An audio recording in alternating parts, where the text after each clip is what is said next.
नमस्कृतं नरं चैव नरोत्तमं देवीं सरस्वतीं व्यासं ततो जयमुदीरये। नष्टप्रायेषु अभद्रेषु नित्यं भागवत सेवया भगवती उत्तम श्लोके भक्तिर्भवति नष्टिके। कृष्णाय वासुदेवाय देवकी नंदनाय च नन्दगोपकुमाराय गोविन्दाय नमो नमः। बहुत बहुत स्वागत है आपको। आवाज आ रही है पीछे? डे आवर्स में क्या साउंड वाइब्रेशन ज्यादा रहता है ना, अदर्स क्लियरिटी नहीं आ रही हो तो आगे आ सकते हो। आ रही है ना क्लियर आवाज पीछे? ठीक है।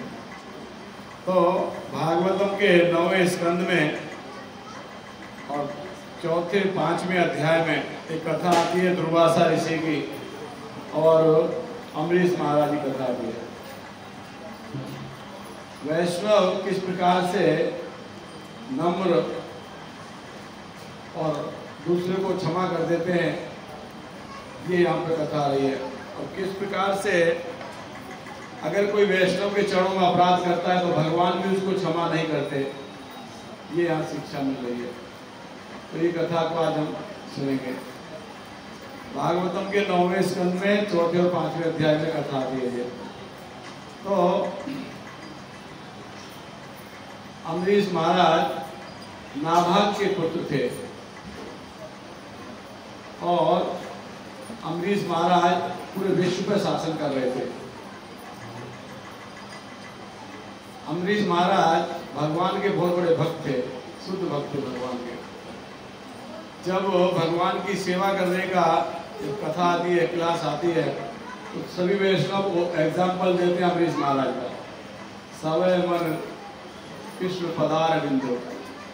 इस प्रकार से कोई व्यक्ति अपने मन और इंद्रियों को कृष्ण की सेवा में लगा सकता है, तो अम्बरीश महाराज का नाम दिया जाता है। तो अम्बरीश महाराज बहुत बड़े राजा थे, उस सब के बावजूद भी भगवान के बहुत बड़े भक्त थे।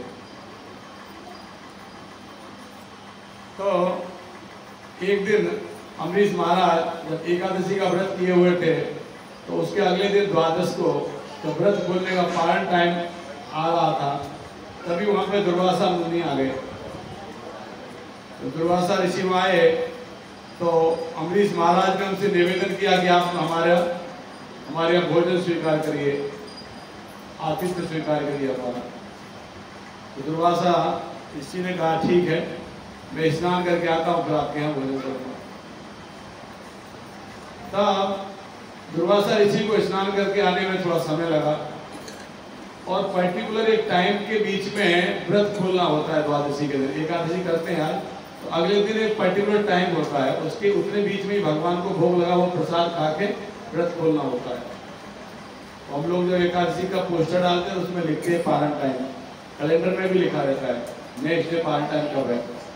जनरली 7:30 और 10:30 के बीच में जनरली होता है, तो उस बीच में अपने को उपवास खोलना होता है।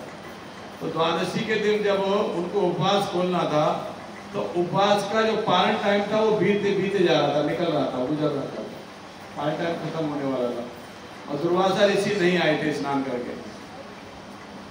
तो अम्बरीश महाराज बड़े धर्म संकट में थे कि अगर मैं भोजन करता हूँ, प्रसाद लेता हूँ, तो अम्बरीश महाराज को ये दुख, ये भय था, चिंता थी कि दुर्वासा ऋषि के चरणों में अपराध हो जाएगा। मैं ऋषि को आमंत्रित किया, उनको बिना भोजन कराए मैं भोजन नहीं कर सकता। तो ये एक शिक्षा है, अगर हम किसी को आमंत्रित करते हैं तो उनको भोजन कराने के बाद हमको भोजन करना चाहिए। और अगर दुर्वासा ऋषि नहीं आए और द्वादश का पारण का टाइम बीत गया तो मेरा एकादशी का व्रत खंडित हो जाएगा। उनको बड़ा धर्म संकट था, मैं क्या करूँ इस समय में। तो उन्होंने ब्राह्मणों से परामर्श किया, ब्राह्मणों से कहने लगे इस परिस्थिति में मुझे क्या करना चाहिए आप बताइए। तो ब्राह्मणों ने कहा कि आप जल पान कर सकते हैं। पहले निर्जला एकादशी रहते थे अम्बरीश महाराज, तो जल पान करके आप अपना व्रत खोल सकते हैं। ये एक प्रकार से भोजन करने और ना करने के बराबर है। एक प्रकार से आपका व्रत भी खुल जाएगा और आप भोजन भी नहीं कर रहे। तो उन्होंने ब्राह्मणों के परामर्श पर थोड़ा जल पी के एकादशी को पूर्ण किया। जब दुर्वासा ऋषि आए स्नान करके तो जान पाए कि दुर्वासा ऋषि को पता लगा कि अम्बरीश महाराज ने जल पिया है और अपना व्रत खोल लिया है। दुर्वासा ऋषि बहुत क्रोधित हो गए, कहने लगे तुमने हमारा अपमान किया है, हमको निमंत्रण देने के बाद तुमने हमारा इंतजार नहीं किया। तो क्रोधित होकर दुर्वासा ऋषि ने क्या किया, अपनी जटा में से बाल निकाल के ऐसे जमीन में गिराया और योग शक्ति के द्वारा एक बहुत बड़ा राक्षस प्रकट हो गया और उस राक्षस को कहा कि अम्बरीश महाराज को अभी मार दो, इसको खत्म कर दो, वध कर दो, इसका मृत्यु दंड दो, क्योंकि इसने ब्राह्मण के चरणों में अपराध किया है, इसको दंड दो। तो अम्बरीश महाराज जब वो राक्षस उनकी तरफ बढ़ रहा था, अम्बरीश महाराज ऐसे आराम से खड़े थे, उन्हें बिल्कुल चिंता नहीं थी, कोई भय नहीं था उन्हें, क्योंकि अम्बरीश महाराज को पता था कि भगवान की बिना इच्छा के कोई भी कार्य नहीं होगा। अगर भगवान चाह रहे होंगे मुझे दंड देना तो मुझे अवश्य दंड मिलेगा, और अगर भगवान की इच्छा इसमें नहीं है तो मुझे कोई दंडित नहीं कर सकता। ये पूर्ण विश्वास था अम्बरीश महाराज को भगवान के ऊपर, इसलिए अम्बरीश महाराज वैसे के वैसे ही खड़े रहे, जरा भी इधर उधर नहीं हुए, बिल्कुल भयभीत नहीं हुए। तब जब अम्बरीश महाराज की तरफ वो राक्षस बढ़ रहा था तो सुदर्शन भगवान, जो भगवान के हमेशा हाथ में रहते हैं सुदर्शन चक्र, वो सुदर्शन भगवान अम्बरीश महाराज की रक्षा के लिए तुरंत आगे आ गए, प्रकट हो गए वहां पर, और तुरंत उस राक्षस को उन्होंने जला के भस्म कर दिया। जो राक्षस प्रकट किया था दुर्वासा ऋषि ने, उसको जला के भस्म कर दिया। फिर सुदर्शन भगवान दुर्वासा ऋषि की तरफ देखने लगे, और जब दुर्वासा की तरफ बढ़ने लगे आगे, तो दुर्वासा ऋषि सुदर्शन चक्र के ताप से, उनके ताप से, उनकी गर्मी से भयभीत हो गए दुर्वासा ऋषि, और असह्य हो गई उनको गर्मी, वो ताप उनको सहना असह्य हो गया। उनको लग रहा था कि सुदर्शन भगवान अम्बरीश दुर्वासा ऋषि को भी खत्म कर देंगे। तब दुर्वासा ऋषि वहां से भागने लगे, और भागते भागते पहले ब्रह्मा जी के पास गए। यहां से हम कथा को आगे बढ़ाएंगे। इस प्रकार से दुर्वासा ऋषि ब्रह्मा जी के पास, शिव जी के पास और विष्णु के पास जाते हैं, और किस प्रकार से वो उनको जवाब देते हैं। यहाँ से क्लास आगे बढ़ेंगे।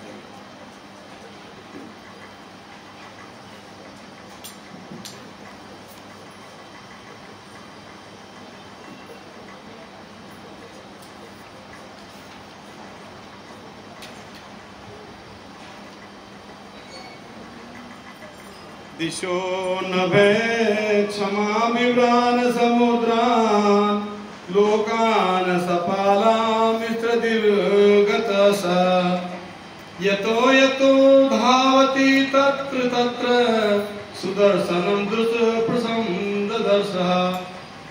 अपनी रक्षा करने के लिए दुर्वासा मुनि सर्वत्र भागते रहे।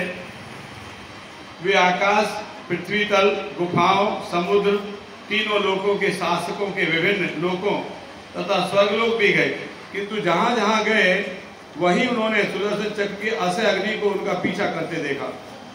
तो दुर्वासा ऋषि जब भागने लगे तो सभी जगह आकाश, पृथ्वी, गुफा, समुद्र, तीनों लोक, विभिन्न लोकों के शासक लोकपालों के पास, स्वर्ग लोक में भी गए, मगर जहां भी जाते थे सुदर्शन चक्र का ताप उनका पीछा करता था।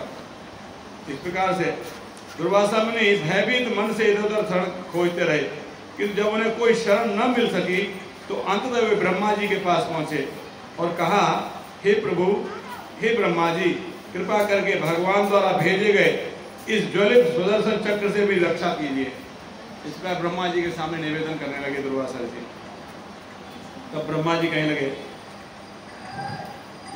स्थानम मध्य सविश्वमेता क्रीडावसाने दुपुराध संगे भ्रूभंग मात्रेण ही संदिग्ध पक्षो कलात्मनो यतिरो भवष्यति अहो भवं द भृगुप्रधानाः प्रजेश भूते सुरेश मुख्या सर्वे वयं यन्नियं प्रपन्ना मूर्धन्यर्पितं लोकितं वहाम। ब्रह्मा जी ने कहा, द्विपार्ध के अंत में जब भगवान की लीला समाप्त हो जाती हैं तो भगवान विष्णु अपनी एक भक्ति को टेढ़ा होने से सारे ब्रह्मांड का, जिसमें हमारे निवास स्थान भी सम्मिलित हैं, विनाश कर देते हैं। ब्रह्मा जी बता रहे हैं, जब एक द्विपार्ध के अंत में, द्विपार्ध का अंत होता है तो अनेक प्रकार से प्रलय आती हैं। एक प्रलय आती है जब समस्त सृष्टि खत्म हो जाती है, वो आती है ब्रह्मा जी की आयु खत्म होने पर। यानी आपको याद होगा, मैं बताया हूँ एक दो बार, ब्रह्मा जी की जब 100 वर्ष की आयु पूरी होती है तो वापस पूरा सृष्टि खत्म हो जाती है और सब कुछ भगवान के गर्भ में चला जाता है। भगवान श्वास लेते हैं, इनहेल करते हैं और वापस सब कुछ उनके अंदर उदर में चला जाता है। तो ब्रह्मा जी की आयु का जो टाइम टेबल है वो इस प्रकार से है, 43,20,000 वर्ष में 4 दिव्य युग होते हैं, सतयुग, त्रेता, द्वापर, कलयुग। ये चारों मिला के होता है 43,20,000, 43,20,000। और इस प्रकार से ये 71 टाइम्स रोटेट होते हैं, 71 बार। तब होता है एक मनवंतर, यानी 43,20,000 multiple by 71 is equal to मनवंतर। और इस प्रकार से जब 14 मनवंतर बीत जाते हैं, 43,20,000 मल्टीपल बाई 71 मल्टीपल बाई 14, तब होते हैं ब्रह्मा जी के 12 घंटे मात्र दिन होता है। और उतनी बड़ी ब्रह्मा जी की रात होती है फिर। और इस प्रकार से ब्रह्मा जी जब 100 वर्ष की आयु पूरा करते हैं तब समस्त सृष्टि खत्म हो जाती है, ब्रह्मा जी की मृत्यु होती है। वापस फिर से सृष्टि होती है, फिर से भगवान के नाभि कमल से ब्रह्मा प्रकट होते हैं। ये एक प्रलय हुई। और एक प्रलय कब होती है? जब ब्रह्मा जी का दिन खत्म होता है, ब्रह्मा जी का दिन खत्म होता है तब सृष्टि खत्म हो जाती है, प्रलय आ जाती है। तो तपलोक, भूलोक, वहाँ तक के ये लोग जो ऊपर के लोग भी सब जलमग्न हो जाते हैं प्रलय के समय पर। और जब तक ब्रह्मा जी की रात रहती है इसी प्रकार से रहते हैं। सभी जीवात्मा सुप्त अवस्था में भगवान के उदर में रहते हैं। और जब वापस जब दिन होता है ब्रह्मा जी का, जब दिन निकलता है तो फिर वापस फिर से चलायमान होने लगती, फिर सृष्टि हो जाती है। तो ब्रह्मा जी कह रहे हैं कि जब द्विपरार्ध का जब समय होता है तो भगवान अपनी एक भुट्टी टेढ़ी करते हैं तो समस्त ये लोक हैं सब प्रलय में प्रलय हो जाता, सबका विनाश हो जाता है, जिनमें हमारे लोग भी शामिल है, ब्रह्मलोक भी शामिल है, उसी में ब्रह्मलोक भी खत्म हो जाता है।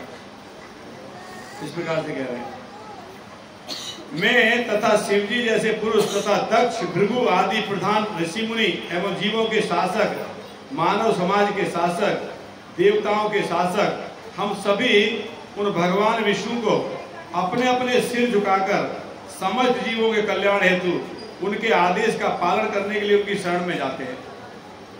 ब्रह्मा जी कह रहे हैं कि मैं शिवजी, दक्ष, भृगु, समस्त देवताओं के शासक, मनुष्यों के शासक, दक्ष प्रजापति, हम सभी भगवान से आदेश प्राप्त करने के लिए, उनके आदेश का पालन हेतु इस जगत के समस्त जीवों के कल्याण के लिए, उनका आदेश प्राप्त करने के लिए सर झुकाकर हम उनके पास जाकर स्तुति करते हैं, विष्णु के पास जाकर।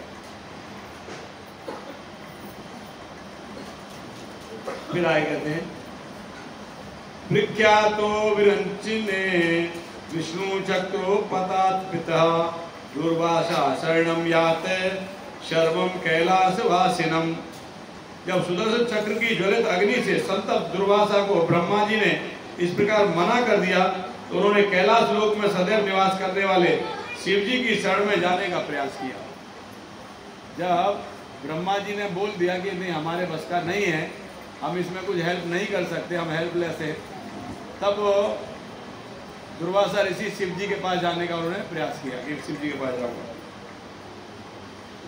अब वो शिव जी के पास गए और वहां पे अपनी व्यथा बताई। तब शिव जी कहने लगे, श्री शंकर उवाच वयम न तात प्रभवाम भूमे यस्मेन परन्ये प्रजीव कोशा भवन्ति काले न भवन्ति हृदशा सहस्रसो यत्र वयम भ्रमामा। तो शिव जी ने कहा, हे पुत्र, मैं ब्रह्मा जी तथा अन्य देवता जो अपनी अपनी महानता की भ्रांत धारणा के कारण इस ब्रह्मांड के भीतर चक्कर लगाते रहते हैं, भगवान से स्पर्धा करने की क्षमता नहीं रखते, क्योंकि भगवान के निर्देशन मात्र से असंख्य ब्रह्मांडों एवं उनके निवासियों का जन्म और संहार होता रहता है। इधर ध्यान दीजिए, हरि बोल, इधर ध्यान दीजिए, शांत रहिए।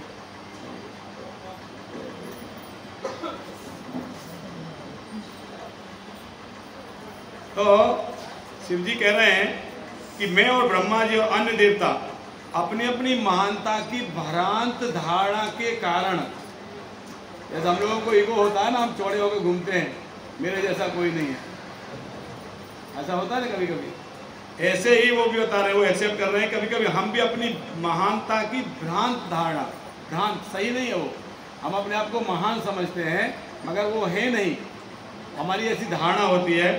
और इसके कारण से, इसी धारणा की वजह से, इसी कारण की वजह से इस ब्रह्मांड के भीतर चक्कर लगाते रहते हैं हम, उच्च लोक निम्न लोक, सभी जीवात्माओं की यही स्थिति है।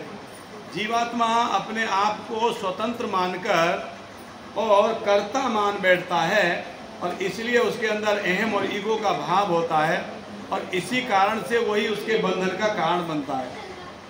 भगवान भगवद गीता में कहते हैं, देवी हैषा गुणमयी मम माया धृत्या मामेव ये प्रपद्यन्ते माया मेताम तरन्ते।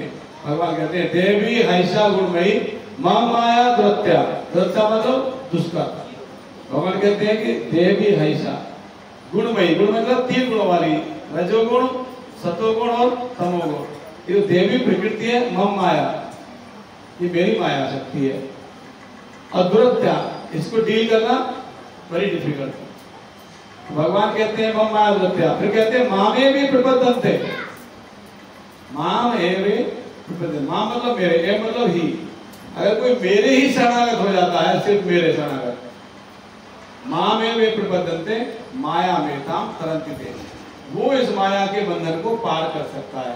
भगवान की ये जो इल्यूजनरी शक्ति है, जो फोर्स है, जो पोटेंसी है, भगवान की शक्ति माया है, इसको पार करने का एक ही तरीका है, भगवान के शरणागत होना, और कोई तरीका नहीं है। अगर कोई व्यक्ति भगवान के शरणागत हो जाएगा तो निश्चित रूप से भगवान की माया को पार कर जाएगा, समझ पाएगा एक्चुअली है क्या, ये माया क्या है, ये तो समझ ही नहीं पाएगा व्यक्ति। तो वही कह रहे हैं कि शिव जी कह रहे हैं कि मैं और ब्रह्मा जी और अनेक देवतागण, हम सब लोग अपनी महानता की भ्रांत धारणा के कारण इस ब्रह्मांड में चक्कर लगा रहे हैं।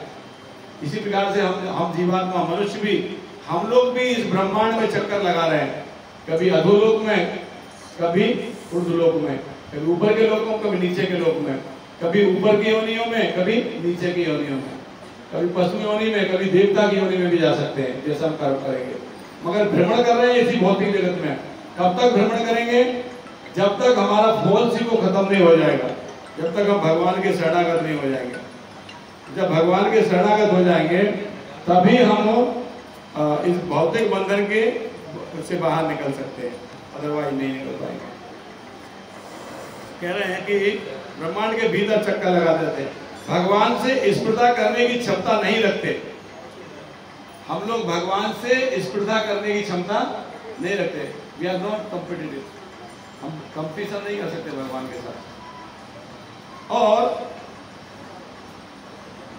क्योंकि भगवान के निर्देशन मात्र से असंख्य ब्रह्मांडों और उनके निवासियों का जन्म और संहार होता रहता है। भगवान के निर्देशन, इच्छा मात्र से, भगवान की इच्छा मात्र से अनेक ब्रह्मांडों की उत्पत्ति होती रहती है। और विनिष्ट होते रहते हैं।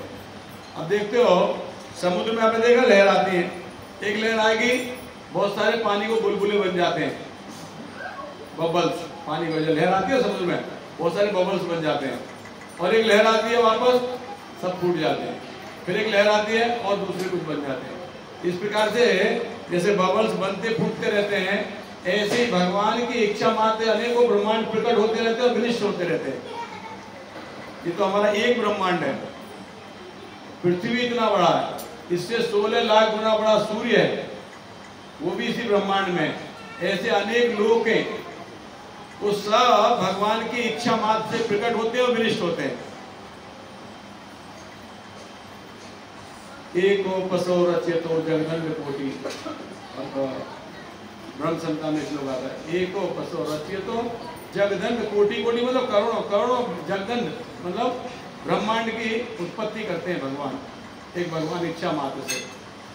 शिव जी कह रहे हैं कि हमारी क्षमता नहीं उनसे स्पर्धा करने की, क्योंकि उनकी इच्छा मात्र से, निर्देशन मात्र से असंख्य ब्रह्मांडों की उत्पत्ति और उनके निवासियों का जन्म और संहार होता रहता है। और आगे कहते हैं शिव जी, मैं सनत कुमार, नारद, परम आदरणीय ब्रह्मा जी, कपिल, व्यास देव जी, देवल, यमराज, असुरी, मरीचि, अनेक सत्पुरुष एवं सिद्धि प्राप्त अनेक लोग भूत वर्तमान भविष्य को जानने वाले हैं, फिर भी भगवान की माया से प्रसन्न होने के कारण हम ये नहीं जान पाते हैं कि यह माया कितनी विस्तीर्ण है। हम भूत को जानते हैं, भविष्य को जानते हैं, वर्तमान को जानते हैं, और मैं ही नहीं, ऐसे अनेक जो अनेक लोगों के जो राजा हैं, वो सब, हम सब चेंज मत करना, नहीं तो बैलेंस नहीं बनेगा। कोई साइड रखना, जिस साइड को लगाना है। क्यों निकाल क्यों दिया? ठीक है, तो इधर ध्यान दीजिए। कहते हैं कि हम जो भूत भविष्य वर्तमान जानते हैं, सब कुछ जानते हुए भी भगवान की माया से प्रसन्न होने के कारण हम ये नहीं जान पाते कि भगवान की माया कितनी विस्तीर्ण है। भगवान की माया को हम समझ नहीं पाते, माया कहाँ तक फैली है, कितनी विस्तीर्ण है भगवान की माया, ये हम नहीं जान पाते। इस प्रकार से कहते हैं।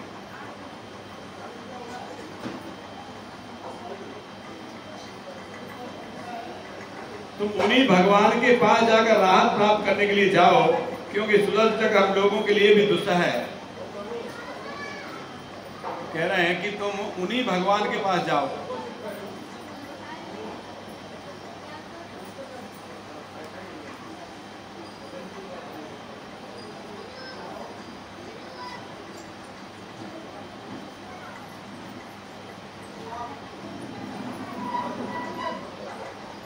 छोड़ दीजिए, रहने दीजिए, हरि बोल।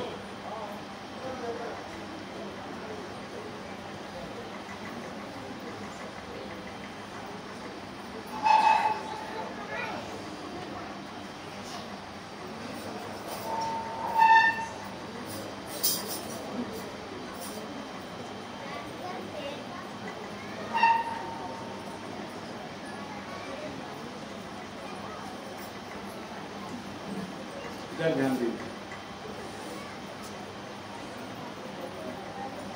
कह रहे हैं कि भगवान की माया इतनी विस्तीर्ण है कि हम नहीं समझ पाते भगवान की माया को। तो उन्हीं भगवान के पास जाकर राहत प्राप्त करने के लिए उन्हीं के पास जाओ, क्योंकि सुदर्शन चक्र हमको भी दुस्सह हो रहा है। सुदर्शन चक्र का ताप हम भी नहीं सह पा रहे हैं, क्योंकि आप यहाँ आए, उनके आपके पीछे सुदर्शन चक्र भी आए, तो उनके ताप को हम नहीं सह पा रहे हैं। इसलिए आप यहाँ से निकल लो, यहाँ से खसक जाओ, चले जाओ यहाँ से, हमारे पास ज्यादा मत रहो। इस प्रकार से कहते हैं। तत्पश्चात शिव जी के द्वारा भी शरण न दिए जाने से निराश होकर दुर्वासा मुनि बैकुंठ धाम गए, जहाँ भगवान नारायण अपनी प्रियतमा लक्ष्मी देवी के साथ निवास करते हैं।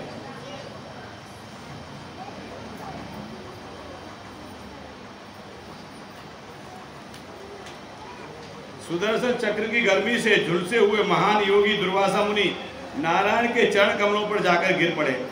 कांपते शरीर से इस तरह बोले, हे अच्युत, हे अनंत, हे समस्त ब्रह्मांड के रक्षक, आप सभी भक्तों के अभीष्ट हैं। हे प्रभु, मैं महान अपराधी हूँ, कृपया मुझे संरक्षण प्रदान करें। इस प्रकार से दुर्वासा ऋषि भगवान विष्णु के पास गए, कहने लगे कि आप मेरी रक्षा करें। और कहने लगे, हे प्रभु, हे परम नियंता, मैंने आपकी असीम शक्ति को समझे बिना आपके परम प्रिय भक्त के प्रति अपराध किया है। कृपया मुझे इस अपराध के फल से बचा लें। आप हर काम कर सकते हैं, क्योंकि यदि कोई व्यक्ति नरक जाने के लायक हो और उसके भी हृदय में अपने पवित्र नाम को जगाकर आप उसका उद्धार कर सकते हैं।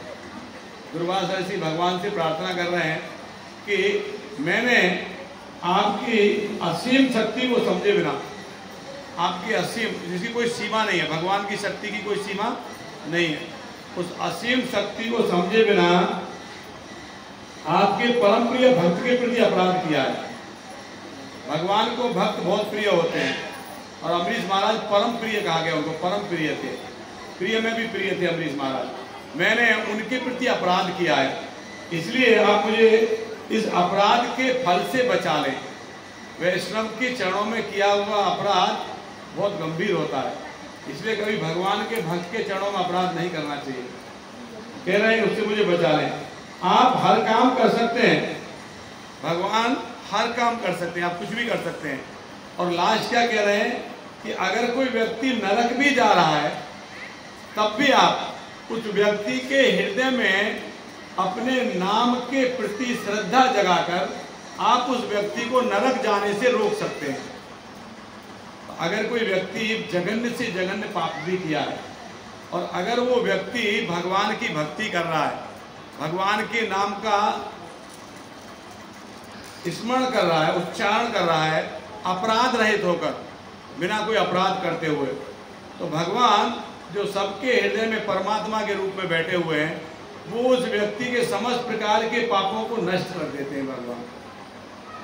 तो यही कह रहे हैं यहाँ पे दुर्वासा मुनि कि आप, अगर कोई व्यक्ति नरक भी जा रहा है, नरकगामी है कोई व्यक्ति, जघन्य से जघन्य अपराध किया है, तब आप उस व्यक्ति के हृदय में भी अपने नाम के प्रति श्रद्धा जगाकर उस व्यक्ति को नरक जाने से रोक सकते हो।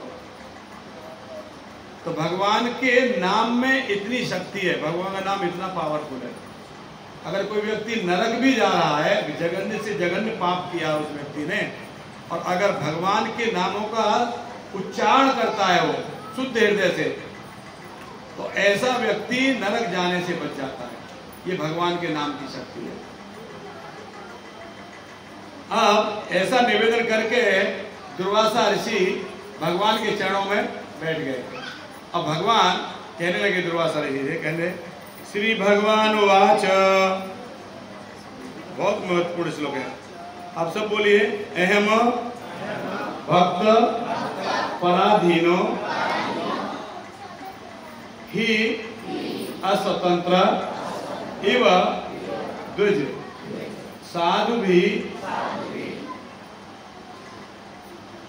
ग्रस्त हृदय भक्ते भक्तजन प्रिय। तो भगवान कह रहे हैं, अहम भक्त पराधीनो ही अस्वतंत्र इव द्विज साधु भी ग्रस्त हृदय भक्त जन प्रिय। भगवान ने कहा, उस ब्राह्मण से कहा भगवान ने दुर्वासा ऋषि से, मैं पूर्णतः अपने भक्तों के बस में हूं। कहते हैं भक्त के बस में है भगवान भक्त के, सही कहते हैं कि मैं भक्त के, भगवान कह रहे हैं मैं पूर्णतः अपने भक्त के बस में हूं। निसंदेह, इसमें कोई संदेह नहीं है, कोई डाउट नहीं है, निसंदेह मैं तनिक भी स्वतंत्र नहीं हूं, तनिक भी स्वतंत्र नहीं हूं, बिल्कुल स्वतंत्र नहीं हूं। क्योंकि आप तो कुछ भी कर सकते हो, नहीं कर सकता कुछ भी, क्योंकि मैं भक्त के बस में हूं, कुछ भी नहीं कर सकता मेरे मर्जी से, बिल्कुल तनिक भी स्वतंत्र नहीं हूं, मैं जरा भी स्वतंत्र नहीं हूं। मैं भगवान कहते हैं मैं भक्त के बस में हूं, क्योंकि मेरे भक्त, क्यों भगवान भक्त के बस में हो जाते हैं? भक्ति क्वालिटी सुनिए, भक्ति गुण क्या है। कह रहे हैं क्योंकि मेरे भक्त इच्छाओं से पूर्णतः रहित होते हैं। मेरे भक्ति को इच्छा नहीं होती। भौतिक इच्छा होती है, भगवान की भक्ति करने, भगवान की सेवा करने की, ये इच्छा होती है। भौतिक इच्छा नहीं होती है। This no material desire. भौतिक इच्छा नहीं होती भगवान की, क्योंकि मेरे भक्ति भौतिक इच्छाओं से पूर्णतः रहित होते हैं, अतः मैं उनके हृदय में ही निवास करता हूं। अतः मैं उनके हृदय में ही निवास करता हूं। तो भगवान उसके हृदय में निवास करेंगे जिसकी भौतिक इच्छाएं नहीं है, जो इच्छाओं से रहित है। अब हम देख सकते हैं, जान सकते हैं कि हमारे अंदर भौतिक इच्छाएं हैं कि नहीं है कि नहीं है? नहीं है। कितने लोगों के हृदय में भौतिक इच्छा नहीं है? अरे वो चलो एक हाथ तो उठा। बाकी सबके हृदय में भौतिक इच्छाएं हैं, मेरे में भी भौतिक इच्छाएं, समाप्त नहीं होती इच्छा। प्रयास करते हैं, सभी प्रयास कर रहे हैं, इच्छा समाप्त नहीं होती। भौतिक इच्छाओं को समाप्त करना जैसे 10 ऊंट को बिठाने के समान है। अब 10 ऊंट को बिठाओगे ना, आपने 6 बिठा दिए, तब तक 2 ऐसे ऐसे करके खड़े हो जाएंगे। फिर उनको बिठाओगे, 10 के 10 नहीं बैठे रहेंगे। आपने 9 बिठा दिए तो पीछे देखा तो 3 और खड़े हो गए उधर। उनको बिठाने जाओगे तो इधर 2 खड़े हो जाएंगे। भौतिक इच्छाएं तो अनंत हैं, उनका दमन करना बहुत मुश्किल है। इसलिए कहते हैं कि इच्छाओं को डायरेक्शन चेंज कर देना चाहिए, इच्छाओं को बदल देना चाहिए। इच्छाओं को दमन नहीं कर सकते आप। मन को आप भगवान की सेवा में लगा सकते हो, अम्बरीश महाराज के जैसे। मन में अनेक प्रकार की इच्छाएं जागृत होती रहती हैं, मगर इन इच्छाओं का डायरेक्शन, इसका निर्देशन कर सकते हो, दिशाएं बदल सकते हो। भगवान की भक्ति में, भगवान की सेवा में लगे मन आपका, ऐसी इच्छा कर सकते हो। भौतिक इच्छा नहीं करनी चाहिए। कह रहे हैं मैं उनके हृदय में रहता हूं क्योंकि उन्हें कोई भौतिक इच्छा नहीं होती। तो भगवान तब हमारे हृदय में आ सकते हैं जब हमारी भौतिक इच्छाएं नहीं होंगी। और इसलिए रूप गोस्वामी बात कहते हैं भक्ति रसामृत सिद्धू में, अन्य अभिलाषिता शून्यम ज्ञान कर्मादि अनावृतम अनुकूलेन कृष्णानु अनुशीलनम भक्ति उत्तमा। उत्तम भक्ति, the definition of pure devotion, pure शुद्ध भक्ति। अन्य अभिलाषिता शून्यम, शून्य मतलब 0। अन्य मतलब other than serving to Krishna, भगवान की सेवा करने के अलावा और कोई इच्छा नहीं होनी चाहिए। ज्ञान कर्मादि अनावृतम अनुकूलेन कृष्णानुशीलनम भक्ति उत्तमा, तो वो उत्तम भक्ति है। तो मैं उनके हृदय में ही निवास करता हूं। मुझे मेरे भक्त ही नहीं, मेरे भक्तों के भक्त भी अति प्रिय हैं। भगवान कहते हैं मुझे अपने भक्त ही नहीं, भक्तों के भक्त भी अति प्रिय हैं। अब देखते हो बाबा का बेटे ज्यादा नातिन प्यार होता है, तो कंधे बिठा के घूमते रहते हैं, है कि नहीं? तो भगवान को, भगवान के भक्तों को प्रेम है ही है। और भक्त का कोई भक्त है, भगवान उसको बहुत प्रेम करते हैं। इसलिए भगवान कहते भी एक जगह पे कि जो मेरा भक्त है वो मेरा भक्त एक्चुअली नहीं है, जो मेरे भक्त का भक्त है वो सही में मेरा भक्त है। शॉर्टकट नहीं चलता भगवान के। अब जितना भगवान के भक्तों के शरणागत रहोगे उतने ही आपके अनर्थों की निवृत्ति होगी। जितना भक्तों की शरण में रहोगे, गुड एसोसिएशन में रहोगे, उतने ही आपके अनर्थ निवृत्त होंगे। आपके काम, क्रोध, लोभ, इस प्रकार के ये जो अवगुण है ये दूर होंगे धीरे धीरे। डायरेक्ट भगवान आपको डायरेक्शन नहीं देंगे कि उठ जा, भी सुबह हो गई। कोई आपको शिक्षा गुरु ही कहेगा 6 बजे के पहले उठ के नहा लो, तो पूछेगा भी अब नहाए कि नहीं 6 बजे के पहले उठ के। भगवान नहीं बोल रहे हैं कि नहाए क्यों नहीं, भगवान किसी को भेज देंगे। देखिए जब बच्चा, छोटा बच्चा देखा आपने, जब बच्चा बेड पे खेलता है, लेटता है, सोता है, तो वो क्या करता है, कभी कभी बेड पे ही मलमूत्र त्याग देता है बच्चा। उसको पता नहीं रहता है कि मैं क्या किया हूं, और उसी में फिर खेलता भी है, मलमूत्र में खेल भी रहा रहता है बेड पे। और वहां से जब पिताजी निकल के जाते हैं, देखते हैं सना हुआ है, उसको उठाते नहीं है, छूते भी नहीं है। और उसकी माँ को जाके बोलती है देखो वो कपड़े गंदे कर लिया है। तो उसकी माँ आती है, बाद में उसको बाथरूम लेके जाती है, नहलाती है, कपड़े बदलती है, और फिर जब साफ सुथरा हो जाता है तो पिताजी गोद में ले लेते हैं, लाओ मेरे को तो मैं खिलाता हूँ। तो गुरु वो माँ का कार्य करता है और भगवान वो पिताजी के समान है। जब हम शुद्ध हृदय हो जाएंगे तो भगवान को खिलाएंगे, मगर जब तक हम लोग कंटामिनेट में अशुद्ध हैं, हमारा हृदय शुद्ध नहीं है, तब तक भगवान हमें नहीं खिलाएंगे। उसके लिए माँ की जरूरत है जो हमें नहलाएगी बाथरूम में ले जाके। और वो माँ कौन है? वो हमारे गुरु हैं, जो हमको ले जाकर नहला के शुद्ध करेंगे, तब भगवान हमको स्वीकार करेंगे। तो भगवान कह रहे हैं कि मैं भक्त का ही नहीं, भक्त को ही बहुत प्रेम करता हूं मैं, इस प्रकार से कहते हैं।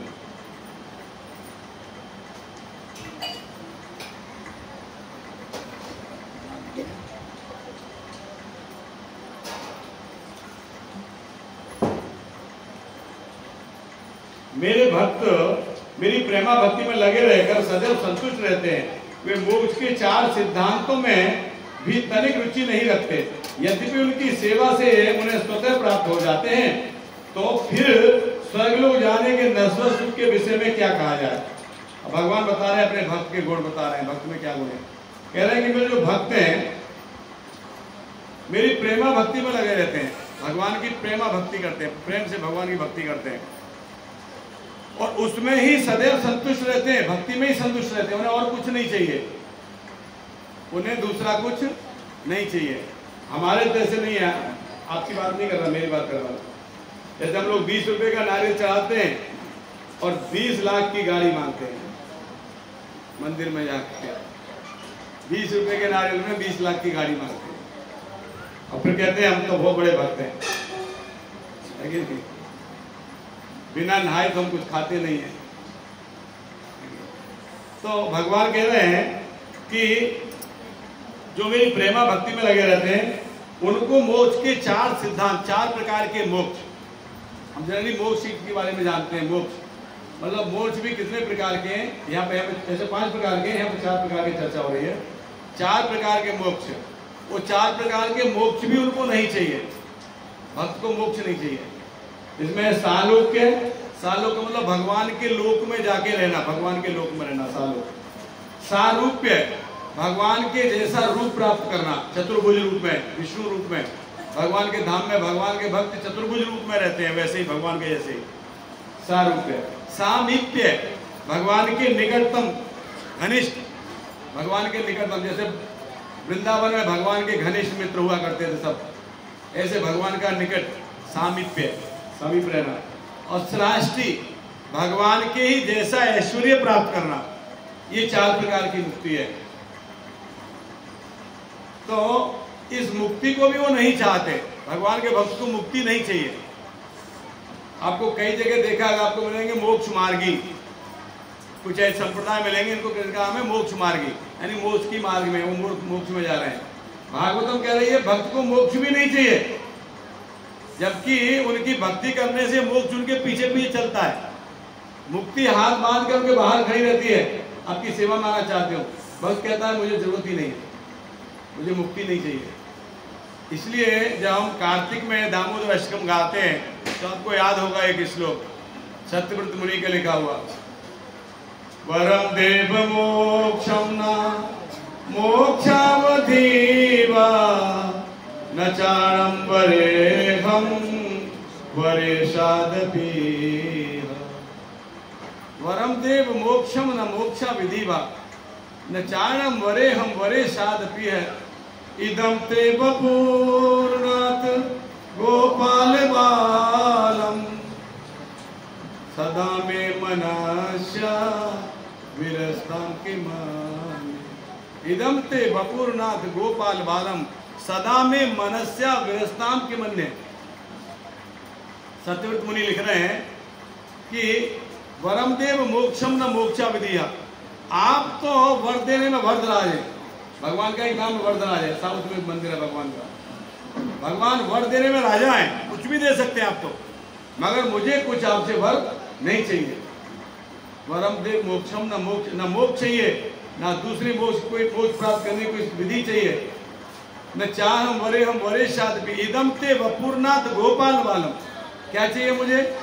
आपका बाल गोपाल रूप, जो मैया यशोदा की छड़ी से डर के जो रो रहे थे, आंसुओं से सिसकी बन गई थी आपकी, ऐसे छोटा बालक, जब बालक को डांटते हो ना, बालक ज्यादा रोता तो उसकी हिचकी लग जाती है, ऐसे करके रोने लगता है, हिचकी से रो रहे थे। भगवान कृष्ण यशोदा की इतनी बड़ी छड़ी देख के हिचकी लेके रो रहे थे। वो जो आपका बाल रूप है, वो भोला भाला रूप मेरे हृदय में बसा रहा है सदा के लिए। बस ये चाहिए मुझे आपसे, और कुछ नहीं चाहिए, मुझे नहीं चाहिए मोक्ष। तो भगवान के भक्त भगवान से मोक्ष की भी कामना नहीं करते, मोक्ष भी नहीं चाहिए। भगवान की अनकंडीशनल सेवा करना चाहते, बिना कोई शर्तों के, कुछ नहीं चाहिए बदले में।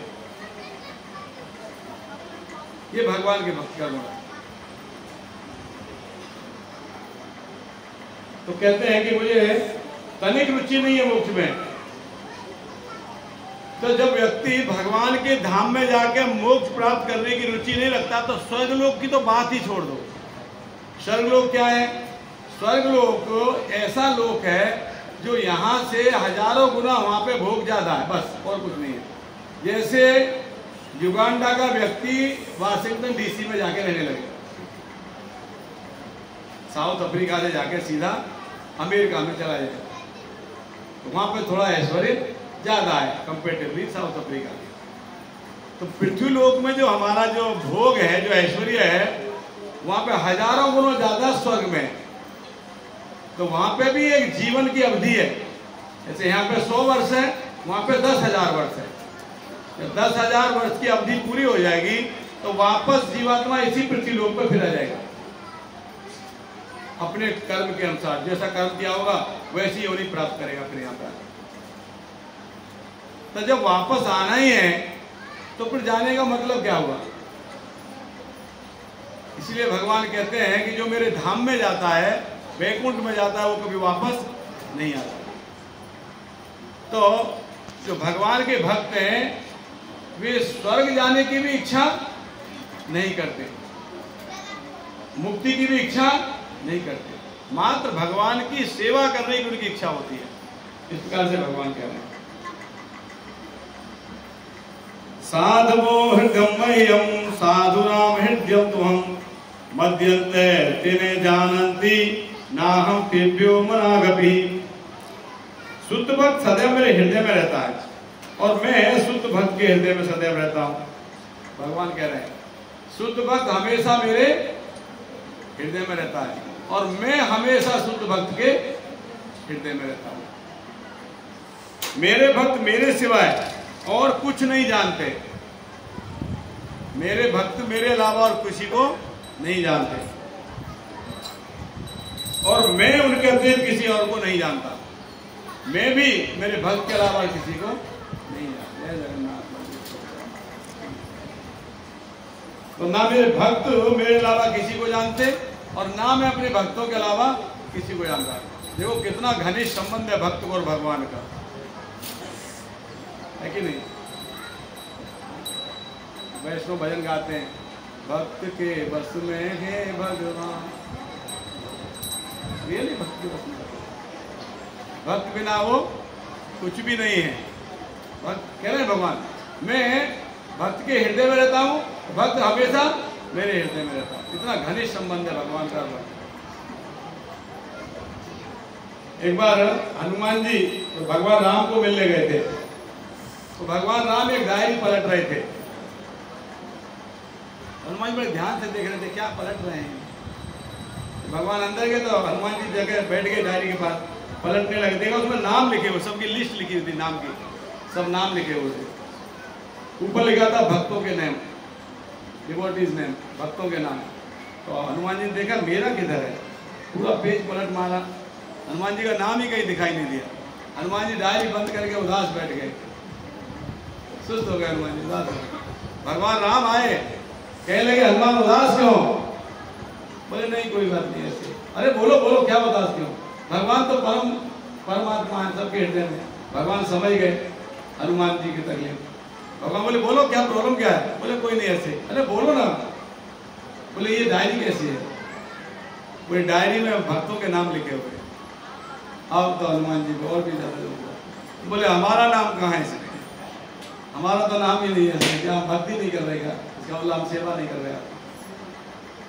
बोले नहीं ऐसी बात नहीं है हनुमान, एक और डायरी है मेरे पास, वो देखो। उसमें देखा। बोले ये कैसी डायरी है? बोले पहली डायरी वो है जो भक्त मुझे स्मरण करते हैं, और दूसरी डायरी ये है जिन भक्तों को मैं हमेशा स्मरण करता हूं। और जब वो खोली तो हनुमान जी का नाम उसमें पहले ही नंबर पर था। हनुमान जी खुश हो गए। भक्त हमेशा भगवान के हृदय में रहते हैं, और भक्त हमेशा भगवान के हृदय में रहता है। इस प्रकार से भगवान कहते हैं मैं शुद्ध भक्त के सदैव हृदय में रहता हूं, और शुद्ध भक्त के हृदय में शुद्ध भक्त हमेशा मेरे हृदय में रहता है। इस प्रकार से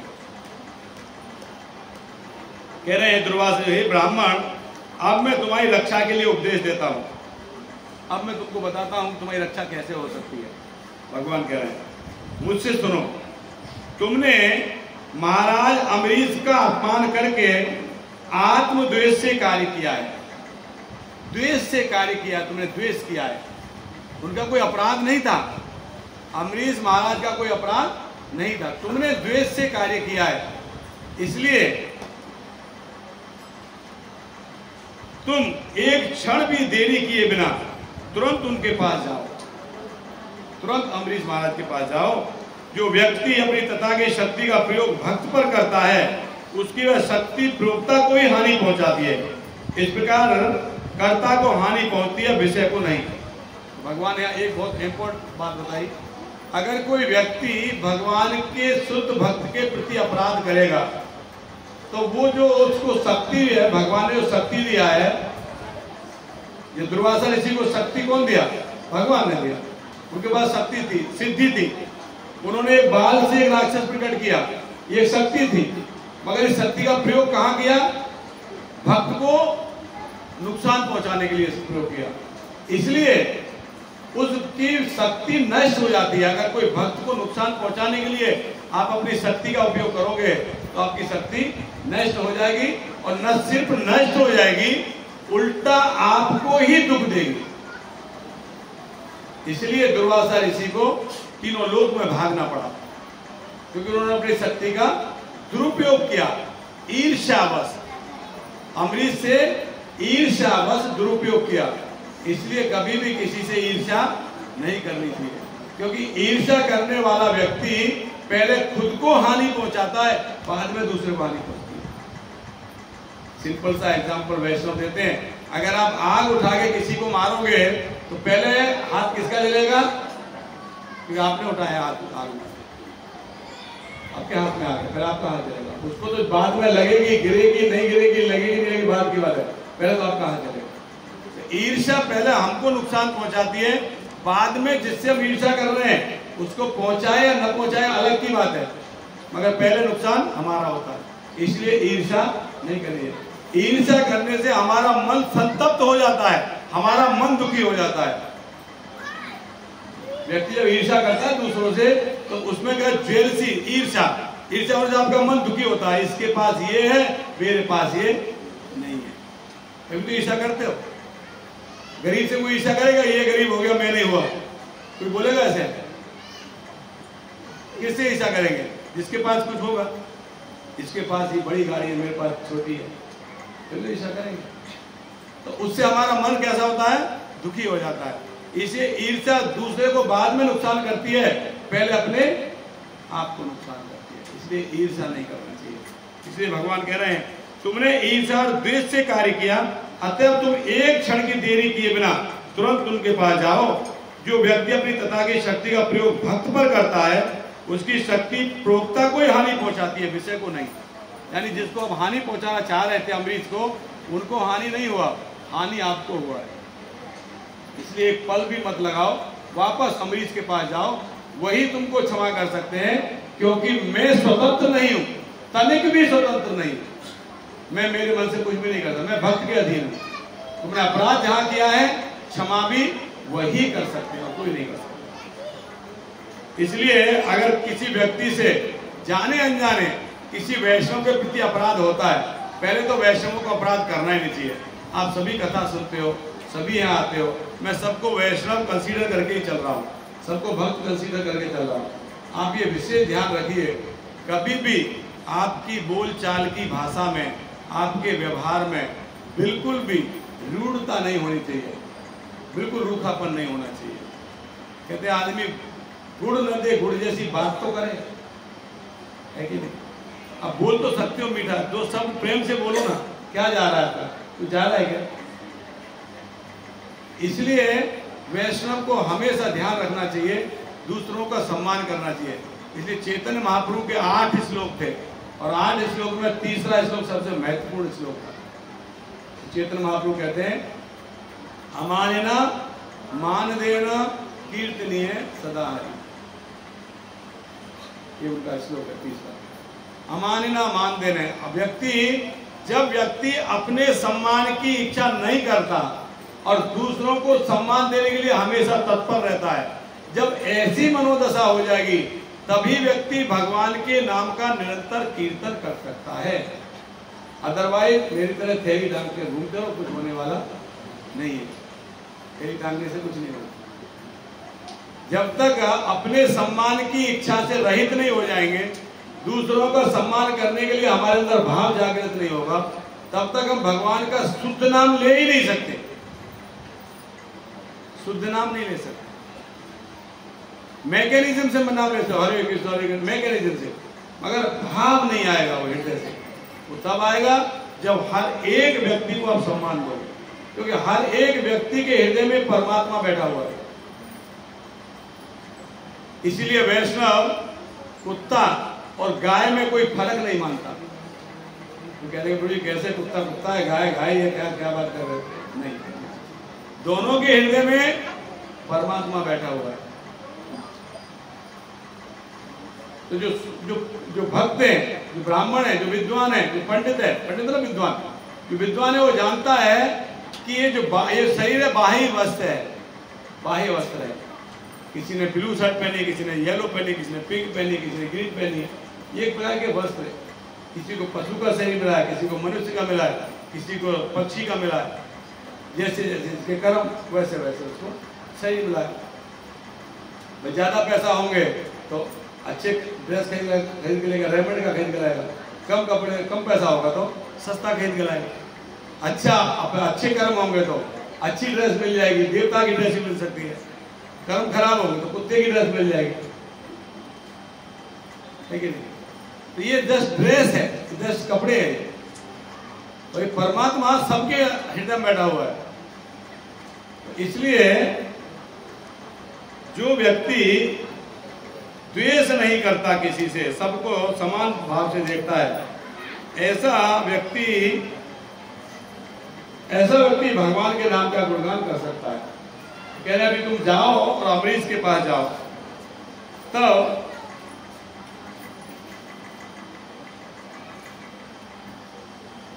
कह रहे हैं, भगवान बता रहे हैं कि ब्राह्मण के लिए तपस्या और विद्या निश्चय ही कल्याणप्रद है। तपस्या और विद्या भगवान के लिए कल्याणप्रद है, ब्राह्मण के लिए, व्यक्ति के लिए। मगर अगर व्यक्ति तपस्या किया है, विद्या भी है उसके पास और उसके पास विनय नहीं है, विनीत नहीं है, वो विनय नहीं है, तो वो विद्या अत्यंत घातक है। आपके पास विद्या है मगर आप विनीत नहीं है, विवेक नहीं है। दुर्वासा ऋषि के पास विद्या थी, राक्षस प्रकट किया उन्होंने, मगर विनीत नहीं थे, विवेक नहीं था, कैसे व्यवहार करना था वो नहीं था। इसलिए ऐसा ब्राह्मण घातक है। जैसे आप देख रहे हो, अगर ऐसी कंट्री के पास में एटम बम है, परमाणु बम है, जिनमें विवेक नहीं है, तो वो तो क्या है, हम तो डूबे सनम, आपको भी ले डूबेंगे, हमारा तो सत्यानाश हो ही गया है, आपको भी साथ में ले जाएंगे हम लोग। तो जिनके विवेक नहीं है, जो विनीत नहीं है, उनके पास विद्या बहुत घातक है। आगे कहते हैं, जैसे सर्प के फन पे मणि, सर्प के फन पे मणि, वो सर्प ज्यादा घातक है जिसके सर पे मणि है, वो ज्यादा घातक है। मणि है मगर क्योंकि वो सर्प है, उसके अंदर विनीत नहीं है, विवेक नहीं है, इसलिए वो ज्यादा घातक है। इस प्रकार से अगर कोई ब्राह्मण है, विद्वान है, मगर विवेक नहीं है, ज्ञान नहीं है उसके अंदर, विनीत नहीं है, तो वो बहुत घातक है। इस प्रकार तो कहते हैं, हे ब्राह्मण, तुम तुरंत महाराज नाभाग के पुत्र राजा अम्बरीश के पास जाओ, मैं तुम्हारे कल्याण की कामना करता हूँ। यदि तुम महाराज अम्बरीश को प्रसन्न कर सके तो तुम्हें शांति मिल जाएगी। तो अगर तुमने अम्बरीश महाराज से जाकर क्षमा मांग लिया और उन्होंने आपको क्षमा कर दिया, तब आपको शांति मिल जाएगी। तो सुखदेव गोस्वामी इस कथा को आगे बढ़ाते हुए परीक्षित महाराज कह रहे हैं कि जब अम्बरीश महाराज के पास जाके दुर्वासा ऋषि ने उनके चरण में जाके गिर गए, राजा के चरण में जाके गिर गए, तब अम्बरीश महाराज ने सुदर्शन चक्र को कहा। सुदर्शन चक्र से अम्बरीश महाराज ने प्रार्थना की कि आप इस ब्राह्मण को शरण दीजिए, इनको रक्षा कीजिए, इनको जीवन दान दे दीजिए। देखिए, ये ब्राह्मण का, ये भगवान के भक्त का गुण है। जब अम्बरीश महाराज के पैर छुए दुर्वासा ऋषि ने, अम्बरीश महाराज बहुत संकोच किए, अरे क्या कर रहे हैं आप ब्राह्मण हैं, मेरे पैर छू रहे हैं, ऐसा क्यों कर रहे हैं? उठिए उठिए उठिए, मुझे आपके पैर छूने हैं। अम्बरीश महाराज कहने लगे, जबकि कुछ क्षण पहले ही अम्बरीश महाराज को मारने के लिए उन्होंने प्रयास किया था। तो जो भगवान के भक्त होते हैं उनमें एक गुण होता है, वो न सिर्फ उस व्यक्ति को क्षमा कर देते हैं जिन्होंने उनका अमंगल करने का प्रयास किया, न सिर्फ क्षमा करते हैं बल्कि उनका मंगल की भी कामना करते हैं। मात्र क्षमा नहीं करते। अम्बरीश महाराज दुर्वासा जी को मात्र क्षमा नहीं किया, बल्कि सुदर्शन चक्र की स्तुति करी कि आप इनको क्षमा कर दीजिए, आप इनको जीवन दान दीजिए, उनके मंगल की कामना करी उनसे। इस प्रकार से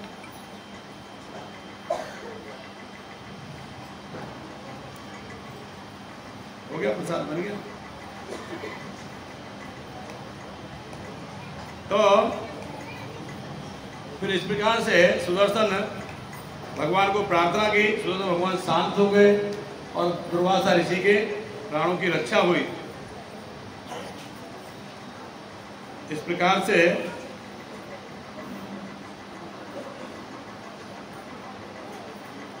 तब दुर्वासा मुनि कहने लगे, जब सुदर्शन भगवान शांत हो गए तब दुर्वासा मुनि कहने लगे कि